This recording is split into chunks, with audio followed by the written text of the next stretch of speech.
ವಿದ್ಯುತ್ ಅನ್ನು ಉತ್ಪಾದನೆ ಮಾಡಿ ಹಗಲೊತ್ತು 7 ಗಂಟೆ ವಿದ್ಯುತ್ ಅನ್ನು ಕೊಡ್ತಕ್ಕಂಥ ಪ್ರಯತ್ನವನ್ನು ನಮ್ಮ ಸರ್ಕಾರ ಮಾಡ್ತದೆ ಅಂತಕ್ಕಂಥ ಮಾತುಗಳನ್ನು ಹೇಳಲಿಕ್ಕೆ ಬಯಸ್ತೇನೆ.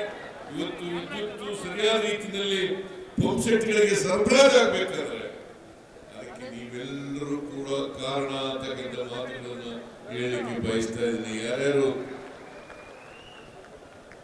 ಸಂಘಟನೆಯಲ್ಲಿ ಇದ್ದಾರೆ ಅವರೆಲ್ಲರೂ ಕೂಡ ಕಾರಣ ಅಂತಕ್ಕಂಥದ್ದು. ನಾವು ಇನ್ನು ಕೆಲವೇ ವರ್ಷಗಳಲ್ಲಿ 60,000 ಮೆಗಾವ್ಯಾಟ್ ವಿದ್ಯುತ್ ಅನ್ನು ಉತ್ಪಾದನೆ ಮಾಡತಕ್ಕಂಥ ಗುರಿಯನ್ನ ಇಟ್ಕೊಂಡಿದ್ದೇವೆ. 60,000 ಮೆಗಾವ್ಯಾಟ್ ವಿದ್ಯುತ್ ಅನ್ನ ಗುರಿಯನ್ನ ಇಟ್ಕೊಂಡಿದ್ದೀವಿ. 60,000 ಮೆಗಾವ್ಯಾಟ್ ಆದ್ರೆ ನಾವು ಹೆಚ್ಚು ವಿದ್ಯುತ್ ಅನ್ನ ಗ್ರಾಹಕರಿಗೆ ಕೊಡ್ಲಿಕ್ಕೆ ಸಾಧ್ಯ ಆಗ್ತದೆ. ಅದಕ್ಕೆ ನಾವೆಲ್ಲರೂ ಕೂಡ ತಯಾರಾಗಬೇಕು. ಯಾಕಂತಂದ್ರೆ ಪ್ರತಿ ವರ್ಷ ಕರ್ನಾಟಕ ಸರ್ಕಾರ ವಿದ್ಯುತ್ ಪಂಪ್ ಸೆಟ್ಗಳಿಗೆ 19,000 ಕೋಟಿ ರೂಪಾಯಿಗಳನ್ನ ಸಬ್ಸಿಡಿಯನ್ನ ಕೊಡ್ತಾ ಇದೆ.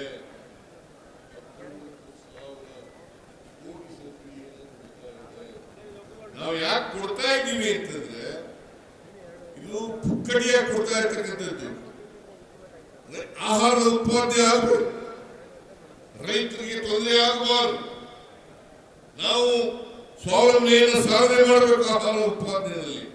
ಜೊತೆಗೆ ಬೇರೆ ದೇಶಗಳಿಗೆ, ಬೇರೆ ರಾಜ್ಯಗಳಿಗೆ ಆಹಾರವನ್ನ ಕಳಿಸಿಕೊಡ್ತಕ್ಕಂಥ ಶಕ್ತಿ ನಾವು ಬರಬೇಕು ಅನ್ನೋ ಕಾರಣಕ್ಕೋಸ್ಕರವಾಗಿ ನೀವೆಲ್ಲರೂ ಕೂಡ ಬರೀ ನಾನು ಒಬ್ಬನೇ ಅಲ್ಲ, ಆಹಾರ ಕೊಡ್ತಕ್ಕಂಥದ್ದು ಬಡವರಿಗೆ ನೀವೆಲ್ಲರೂ ಕೂಡ ಕಾರಣರು ಅಂತಕ್ಕಂಥ ಮಾತುಗಳನ್ನು ಹೇಳಿ.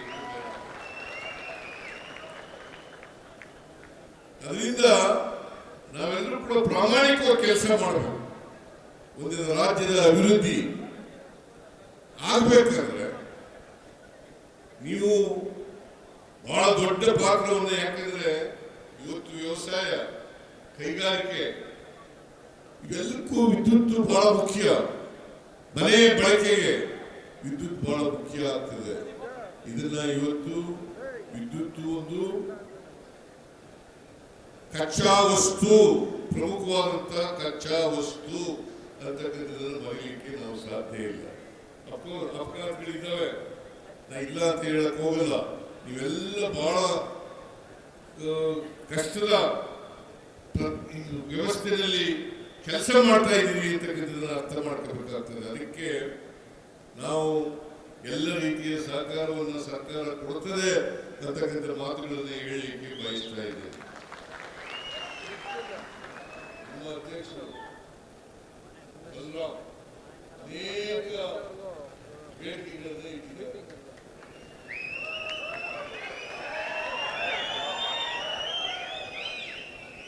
ಅನೇಕ ಬೇಡಿಕೆಗಳನ್ನು ಇಟ್ಟಿದ್ದಾರೆ. ನಾನು ಅದಕ್ಕೆ ಹೇಳಿದೆ, ಏನಪ್ಪ ಬಹಳ ದೊಡ್ಡ ಬೇಡಿಕೆಗಳನ್ನ ಇಟ್ಟಿದೆಯಲ್ಲ ಅಂತ. ನಾವು ಯಾವಾಗಲೂ ಕೂಡ ನಿಮ್ ಜೊತೆ ಇರ್ತೇವೆ, ನೀವು ನಮ್ಮ ಜೊತೆ ಇರ್ಬೇಕಂತೆ. ನಿಮ್ ಜೊತೆ ಇರ್ತೇವೆ. ನಿಮ್ಮ ಬೇಡಿಕೆಗಳನ್ನು ಕೂಲಂಕುಷವಾಗಿ ಪರಿಶೀಲನೆ ಮಾಡಿ ಕೆಪಿಟಿಸಿಯಲ್ಲಿ ಮತ್ತು ಸರ್ಕಾರ ತೀರ್ಮಾನಗಳನ್ನ, ನಿಮಗೆ ಅನುಕೂಲಕರವಾದಂತಹ ತೀರ್ಮಾನಗಳನ್ನ ಮಾಡ್ತೇವೆ. ಇವತ್ತು 88,000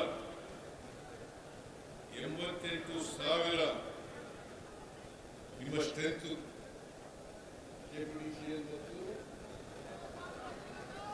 88,000 ಸುಮಾರು 35,000 ಖಾಲಿ ಇದ್ದಾವೆ ಅಂತೇಳಿ ನನಗೆ ಈಗ ಗೊತ್ತಾಯ್ತು. ಇವನ್ನೆಲ್ಲ ಕೂಡ ಹಂತ ಹಂತವಾಗಿ ಭರ್ತಿ ಮಾಡ್ತೇವೆ ಅಂತಕ್ಕಂಥ ಮಾತುಗಳನ್ನು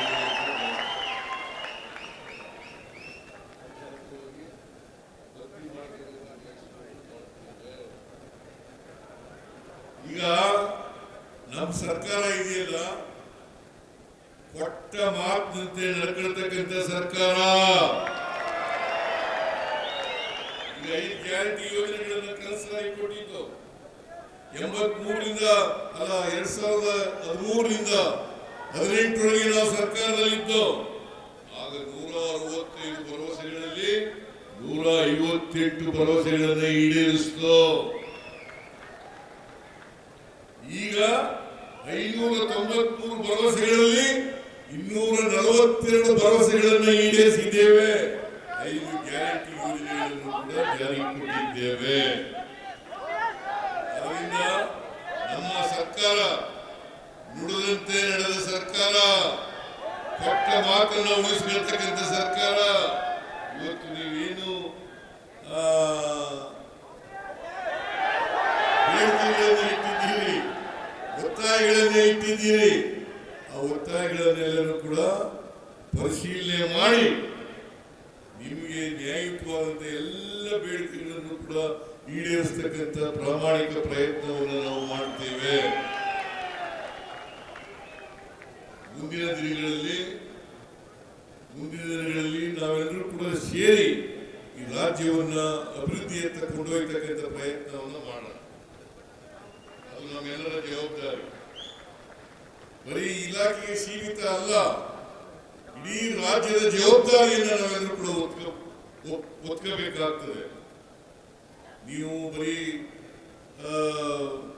KEP-ನಲ್ಲಿ ಕೆಲಸ ಮಾಡ್ತಕ್ಕಂಥ ನೌಕರರು ಅಷ್ಟೇ ಅಲ್ಲ, ಬೇರೆ ಕೆಲಸಗಳು ಕೂಡ ಮಾಡಬೇಕಾಗ್ತದೆ. ಮತ್ತೆ ಈ 358 ಜನ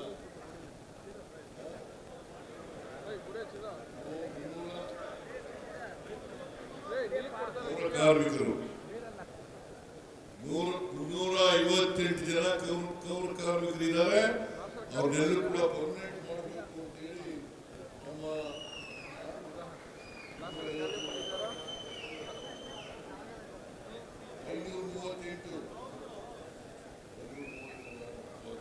532 ಜನರು ಕಾಯಂ ಮಾಡೋಣ.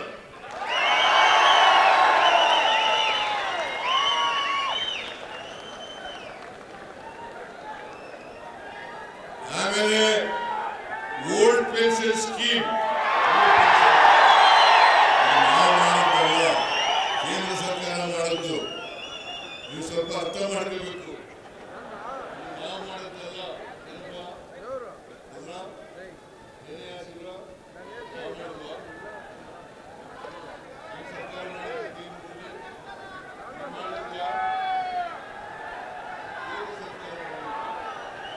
ನಾವು ಚರ್ಚೆ ಮಾಡಿ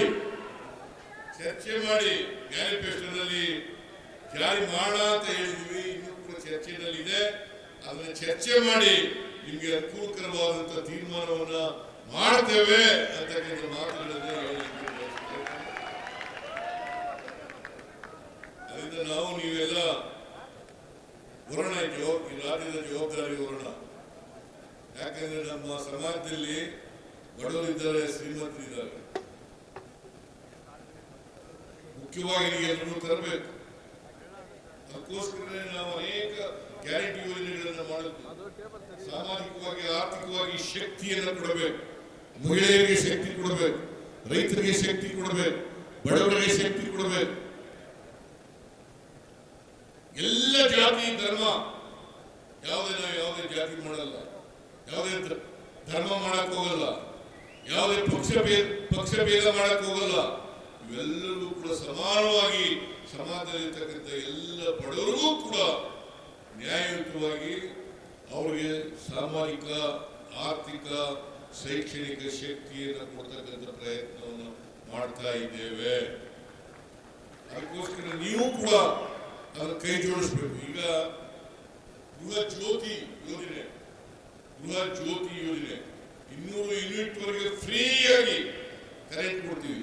200 ಯೂನಿಟ್ ವರೆಗೆ ಫ್ರೀಯಾಗಿ 1,64,00,000 ಕುಟುಂಬಗಳಿಗೆ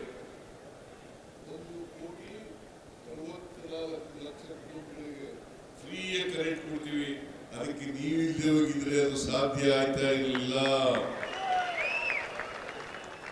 ಅದಕ್ಕೆ ನಾನು ಹೇಳೋದು, ನಾವು ಏನೇನು ಕಾರ್ಯಕ್ರಮಗಳನ್ನು ಮಾಡ್ತೀವಿ ಆ ಕಾರ್ಯಕ್ರಮಗಳನ್ನ ಸರ್ಕಾರದ ಜೊತೆ ನೀವು ಕೈ ಜೋಡಿಸ್ತಕ್ಕಂಥ ಕೆಲಸವನ್ನು ಮಾಡಿದ್ರೆ ಸರ್ಕಾರಕ್ಕೂ ಒಳ್ಳೆಯ ಹೆಸರು ಬರ್ತದೆ, ರಾಜ್ಯದ ಬಡತನ ಹೋಗ್ಲಿಕ್ಕೆ ಸಾಧ್ಯ ಆಗ್ತದೆ, ರಾಜ್ಯ ಅಭಿವೃದ್ಧಿ ಆಗ್ಲಿಕ್ಕೆ ಸಾಧ್ಯ ಆಗ್ತದೆ.